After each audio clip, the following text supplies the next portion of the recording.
పరిశుద్ధ గ్రంథంలో నుంచి కొద్ది మాటలను మనము నేర్చుకోవడానికి వారికి భాగాన్ని మనం పరిశీలన చేద్దాం. 3వ వచనంలో నుంచి కొన్ని విషయాలు మనకు ఉన్నాయి, అవి చదువుతా ఒకసారి. ఆయన అంటే యేసు ప్రభువారు దేవాలయం ఎదుట ఒలీవల కొండ మీద కూర్చుని ఉండగా పేతురు, యాకోబు, యోహాను, అంద్రేయను వారు ఆయనను చూసి ఇవి ఎప్పుడు జరుగును, ఇవన్నీ జరిగేటప్పటికి ఎలా ఉంటుంది అనేటువంటి విషయాన్ని వీళ్ళు అడుగుతున్నారు.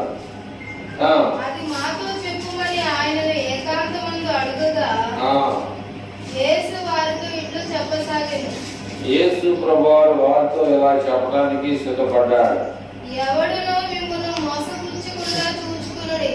కాబట్టి పేమెంట్ వల్ల ఎవడునో మిమ్మల్ని మోసపరుచకుండా చూసుకోరడి. అనేకులు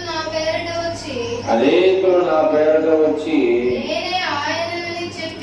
నేనే ఆయనని చెప్పి అనేకులను మోసపుచ్చెదరు.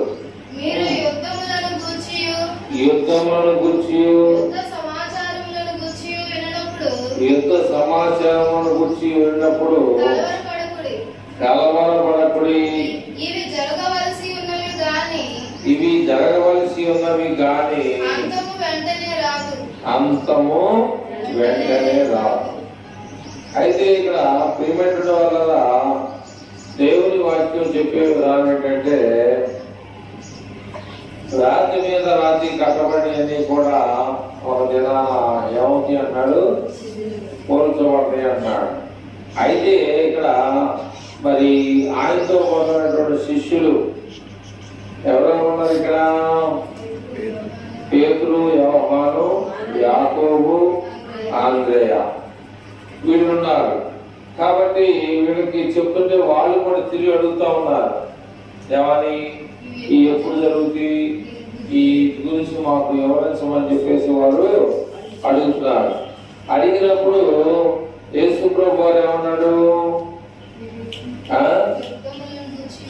5వ వచనంలో యేసు వారితో ఇట్లు చెప్పసాగారు, ఎవడనో మిమ్మల్ని మోసపరచకుండా చూసుకోండి. కాబట్టి ఈ లోకంలో ఏముంది? మోసము, దగ ఇవన్నీ కూడా ఉన్నాయి. కాబట్టి ఎవడైనా వచ్చి నా పేరు మీద చెప్పి మరి వాళ్ళు బ్రతకానికి వాడు సిద్ధపడతారు. ఒక మాట చెప్పాలంటే సామెత ఏమంటారు, చెట్టు పేరు చెప్పి కాయల్ని అమ్ముకుంటారు. అట్లాగా కొంతమంది లోకంలో బ్రతికేవారు ఉంటారు.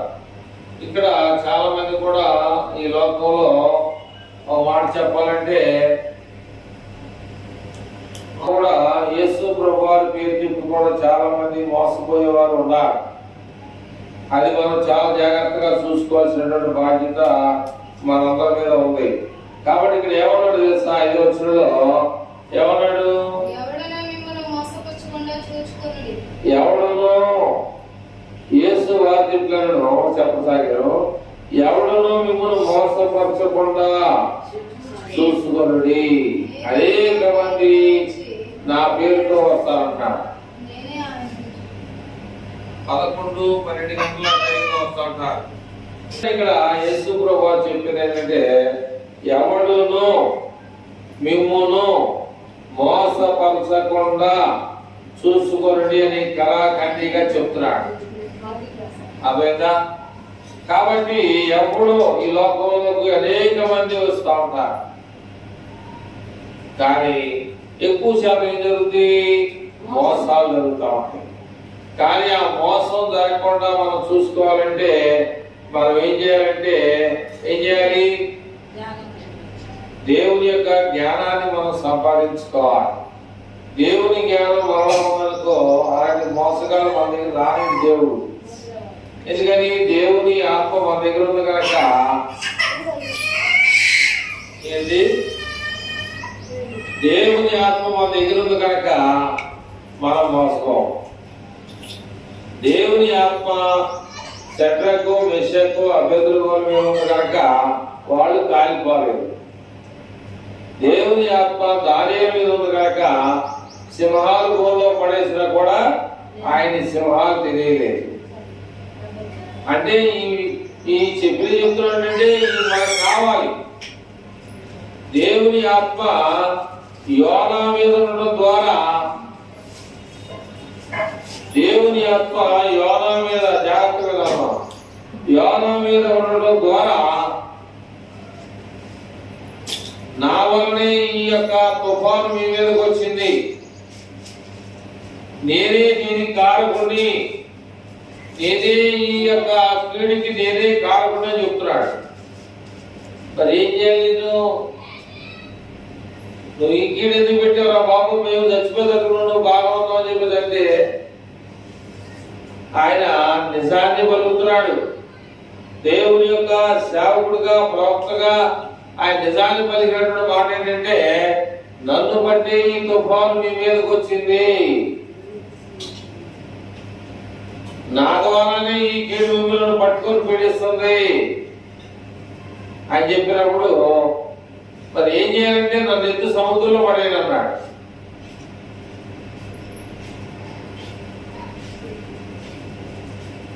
ఎవరున్నారు నీతిమంతులు ఈ లోకంలో? ఎవరు నిజాన్ని పలికేవారు ఉన్నారు? అబద్ధానికి జనకుడును, అబద్ధాన్ని ముందుగా లోకంలో తీసుకొచ్చేది ఎవరంటే సాతాను. సాతానికి సంబంధించిన మనుషులు కూడా ఉంటారు లేరా? ఎవరు చెప్తారు మీరు సాతానికి సంబంధించిన మనుషుల్ని? ఎవరైనా చెప్తారా? ఒక ఆయన పేరు చెప్తారా సాతానికి సంబంధించిన మనుషుల్ని? ఒకటి. ఓకే, ఇంకా ఇంకెవరున్నారు? సాతానికి సంబంధించిన మనుషులు కూడా ఉన్నారు. ఎవరున్నారు?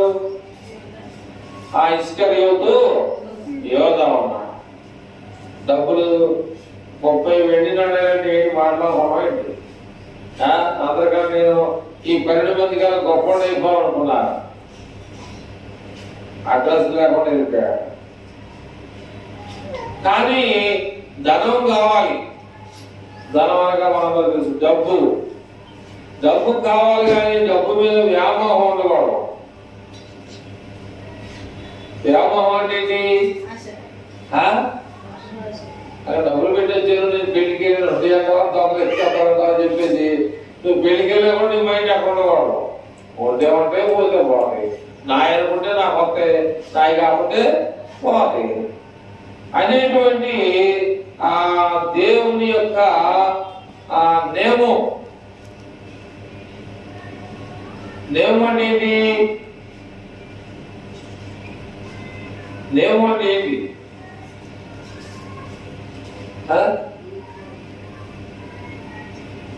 ఒక ఆయన అది దారా కిషోర్ గారు అని చెప్పేసి ఒక ఆయన వాక్యాన్ని మెసేజ్ పెట్టాడు. సంఘం ఈ సంఘంలోనే ఎందుకు ఉండాలి, వేరే సంఘాలు ఉండకూడదా అని చెప్తూ ఆయన ఏమన్నాయంటే ఉండకూడదు అన్నాడు. ఆయన ఏమని చెప్పాడు? నాది అని చెప్పాడు కదా. నిన్ను తీసుకెళ్లే వ్యక్తి ఏమన్నాడు? నాది, మీరు నా వాళ్ళు అన్నాడు. మరి ఆయన మాట పర్లేదు. పనులు కానీ వెళ్ళినప్పుడు ఇప్పుడు మీ పిల్లలు ఉన్నారు, మీ పిల్లలు కాలేజీ చదివేవాళ్ళు ఉన్నారు, చిన్నపిల్లలు ఉన్నారు. చిన్నపిల్లలు 1వ తరగతి 2వ తరగతి చదివే వాళ్ళకి సిద్ధింపు గారి అయితే ₹1,00,000 కట్టాడు ఉన్నారు అన్నమాట. ఉండరా? పిల్లలకంటే ఫీజు అవుతాయండి. అంటే నేనే తక్కువ చెప్పా. చెప్పేయండి, అవుతాయి ఉండదు చెప్పే మరి పని. అయితే నువ్వు 2 లక్షలు మీ పిల్లోడికి డబ్బులు కట్టినంత మాత్రాన నీకు నచ్చిన బట్టలు ఏమన్నా కుట్టి వేసి పంపించవచ్చా? నీకు నచ్చినటువంటి బెల్ట్ పెట్టి, నీకు నచ్చినటువంటి టై కట్టి, నీకు నచ్చినటువంటి బూట్లు వేసి పంపించవచ్చా? ఎందుకని?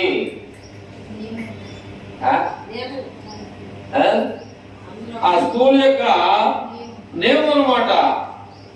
నువ్వు నువ్వేం కట్టేది ఇలాంటి 100 మంది కట్టేవాడు ఉంటారు. కట్టలేదు నీ పిల్లలు కొంచెం జాయిన్ చేసుకో అంతే కదా. నీ ఇష్టం అంటే అది కట్టమని ఏం చెప్తలా, కట్టాలి చదవాలి మా పిల్లలు బాగా చదువు రావాలి అని ఈ స్కూల్లో బాగా చదువుతున్నాను అందరూ చెప్తున్నారు అందుకని జాయిన్ చేద్దాం. నీ ఇష్టం అది. వాళ్ళు ఏదైతే డ్రెస్ నియమించారో అది నేమ్ అంటే, ఏదైతే బూట్లు నియమించారో, ఏదైతే టై కట్టమన్నారో, ఏదైతే బెల్ట్ పెట్టమన్నారో ఖచ్చితంగా అది నువ్వు పెట్టాల్సిందే. 2 లక్షలు ఇచ్చి వాళ్ళు చెప్పింది నువ్వు చేయాలి. దేవుడు మనందరి కోసం ఆయన ప్రాణం పోసి రక్తాన్ని దారపోసి మీరు నా ప్రజలు నా వారు అని చెప్తుంటే నాది భూమి నాదే ఇదంతా నాదే ఇవన్నీ పడగొట్టగలను పెట్టగలను అన్నాడు ఆయన. 2 లక్షల డబ్బుల్ని పిల్లలు నువ్వు కట్టి నీ ఇష్టం వచ్చిన బట్టలు కుట్టి పంపిస్తావా? ఊరుకుంటారా? అంటే ఆ స్కూల్ యజమానుడికి నువ్వు భయపడతావు కానీ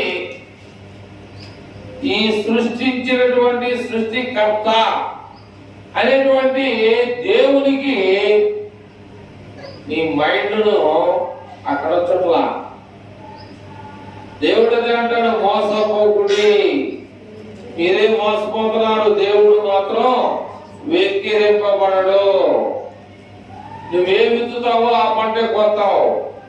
మోసం విత్తావా మోసానికి వస్తావు, అబద్ధం విత్తావా అబద్ధానికి వస్తావు, నీతిని విత్తావా నీతిని పంటకు వస్తావు. కాబట్టి దేవుడు ఖచ్చితంగా మనలను పరలోకంలో ఉండి ఆకాశంలో ఉండి మనందరినీ చూస్తూ ఉన్నాడు. మనుషుడే కనిపెట్టగలడు నువ్వు ఏం చేస్తున్నావు అని. మరి మనుషుల్ని, భూమిని, నక్షత్రాల్ని, ఈ సముద్రాల్ని అందరికీ మనిషికి ఏం కావాలో నీళ్లు నిప్పులు అన్ని కావాల్సినటువంటి ఇచ్చిన దేవుడు మనం చూడంటావా మనం ఏం చేస్తున్నామని.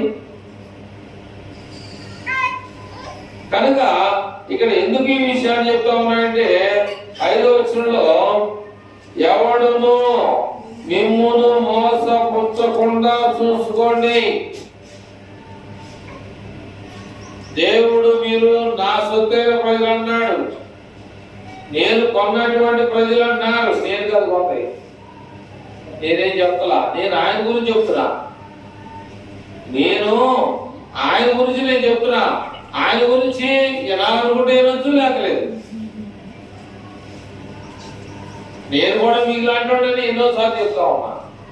కాబట్టి ఇక్కడ మోసపోయే పద్ధతి అనేది లోకంలో ఉంది, దానికి మీరు గురి కావద్దు. అర్థమైందా? మోసం అనేది మీరు తెచ్చుకొని పెట్టుకోవద్దు, కనుక మీరే నష్టపోతా ఉంటారు అని చెప్తూ ఇక్కడ ఏమన్నాడు ఆలోచనలు, అనేకులు నా పేరట వచ్చి నేనే ఆయనని చెప్పి అనేకులను మోసం చేస్తా ఉంటారు. మీరు వాళ్ళు చేస్తాం. అందులో ఆ బీరువాలో ఒకవేళ మనం ఏమన్నా బంగారు తాడు తీసేయాలని చెప్పేసి తీరేదనుకో, అలా దొరికిందనుకో మనమే మోసపోతాం. అదైనా ఆయన దేవుడు చెప్తున్నాడు ఏదో చెప్పేది. అనేక మంది వస్తారు నాతో పాటు నా పేరు మీదుగా, మీరు జాగ్రత్తగా ఉండాలి. దేవుడు చాలా జాగ్రత్తగా మాట్లాడాడు. ఎవరిని? 12 మంది శిష్యులు పంపితే ఉన్నాడు కాదు, తోడేళ్ల మధ్యకి గొర్రెలను పంపినట్లు నేను మిమ్మల్ని పంపుతున్నాను, జాగ్రత్త, ప్రమాదం ఉంది. అయితే అన్నట్టు మనుషుల గురించి జాగ్రత్తగా ఉండాలి. ఏం చేస్తారు మనుషులు? ఏం చేస్తారండి చిటిపు గారి మనుషులు? ఏం చేస్తారు? మోసం చేయడం మంచిదే కానీ ఏమంటారు తెలుగు కొంతమంది ఏమంటారు, మీటింగ్ పెట్టేస్తారు మనిషికి తగాదాలు. మార్పు లేకపోతే అనవసరం. దేవుడు చెప్పేది నేను పడిన కష్టాలు మీరు కూడా పడాలి. అదే క్రైస్తవుడి యొక్క లక్ష్యం. అదే క్రైస్తవుడికి ఉండవలసినటువంటి లక్షణాలు. లక్షణాలు అంటే ఏంటి? గుణ లక్షణాలు. లక్షణాలు అంటే ఎలా ఉంటాయి? ఎలా ఉంటాయి?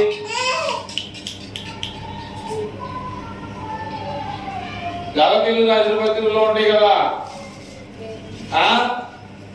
ఏముంటాయి మనలో? గలతీయులు రాసిన పత్రిక అధ్యాయం చాలా ఉంటుంది.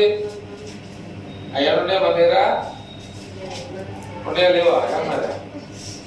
ఏమంటారు? 5వ అధ్యాయంలో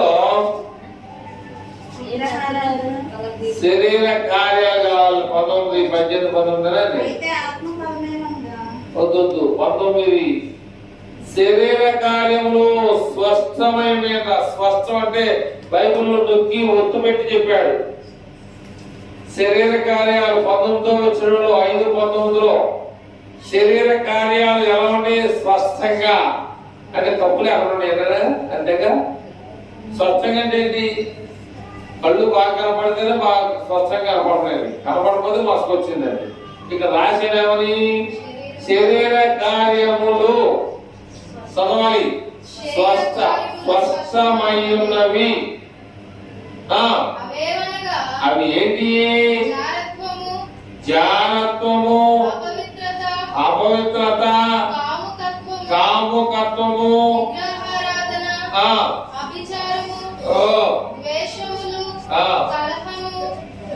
కలహములు, మత్సరములు, క్రోధములు, కక్షలు, భేదములు, విమతములు, అసూయలు, మత్తతులు. కాబట్టి ఏంటంటే శరీరంలో ఇవన్నీ ఉంటాయి. శరీరంలో ఇవన్నీ కార్యాలు ఉంటాయి. అవి స్పష్టంగా ఉన్నాయి. కాబట్టి ఇవన్నీ కూడా ఏం చేసుకోవాలి మనం అంటే తీసివేసుకోవాలి. తీసివేసుకొని మనము దేవుని యొక్క రాకడ కొరకు, ఒకవేళ రాకడ వస్తే రాకపోయినా మంచిదే, కానీ లోకంలో జీవించినంత కాలము మనం ఏం చేయాలంటే దేవుని నియమాల్ని, దేవుని యొక్క నియమాల్ని, సూత్రాల్ని మనం ఏం చేయాలంటే పాటించాలి. 7వ వచనం మార్కు 13:7 మీరు యుద్ధములను గూర్చి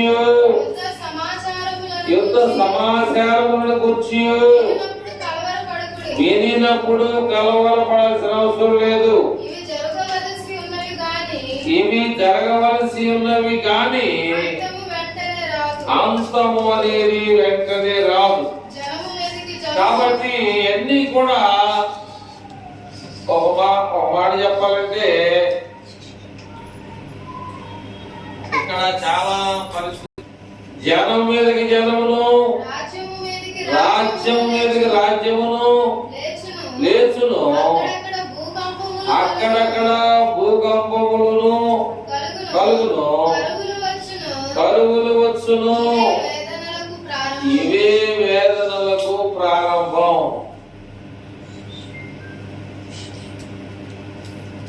ఇప్పుడెప్పుడు కలుగుతూ ఉన్నాడు అయ్యగారంటే ఇప్పుడు కలువుడు అని చెప్తున్నారు అని మీరు అనుకోవచ్చు. నేనుగా చెప్పేది బైబిల్ గ్రంథం చెప్తుంది అనమాట. ఎప్పుడు ఏ టైంలో ఏం జరుగుతుందో కూడా ఎవరికి తెలియదు. చాలా జాగ్రత్తగా మనం ఉండకపోతే మనకే ప్రమాదం. సామెతల గ్రంథం 13వ అధ్యాయం 1వ వచనాన్ని ఒక సహోదరుడు వాట్సాప్ లో పెట్టినట్టు చూద్దాం వాక్యాన్ని.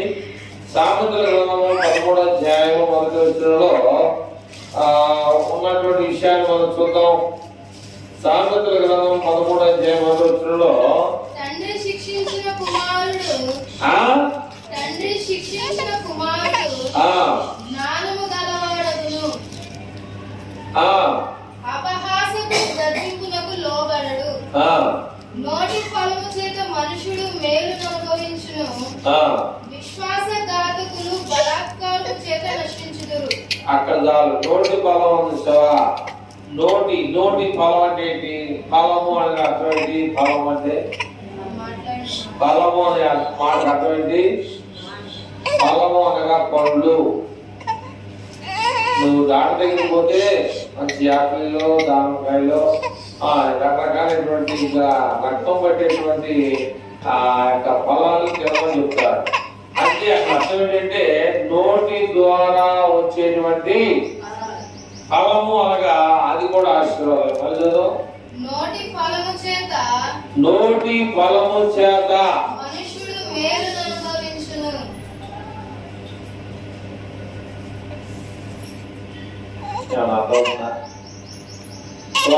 అర్థమైందా? అర్థమైందా? నోటి ద్వారా కూడా నీకు మేలు జరుగుతుందంట. అర్థమైందండి? నోటి మాట ద్వారా కూడా నీకు దేవుడు మేలు అనిపిస్తాడు, చేస్తాడు. ఎలాగా? నీ మంచి నిన్ను కాపాడుకుంటూ వస్తాడు. నీ నోరే నీకు అన్నం పెట్టింది.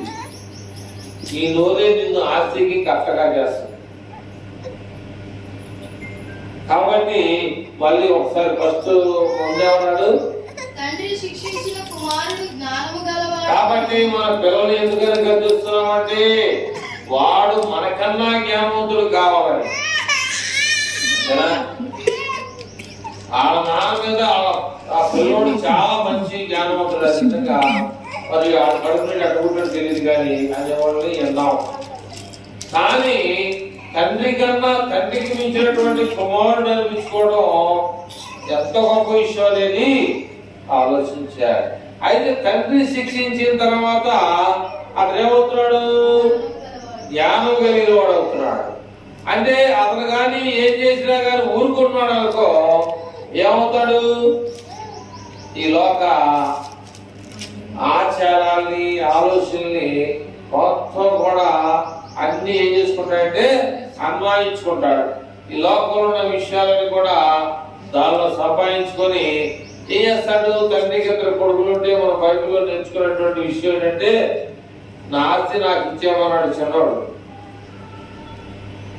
ఆస్తి తీసుకెళ్ళాడు, శుభ్రంగా అంతా అయిపోయాయి.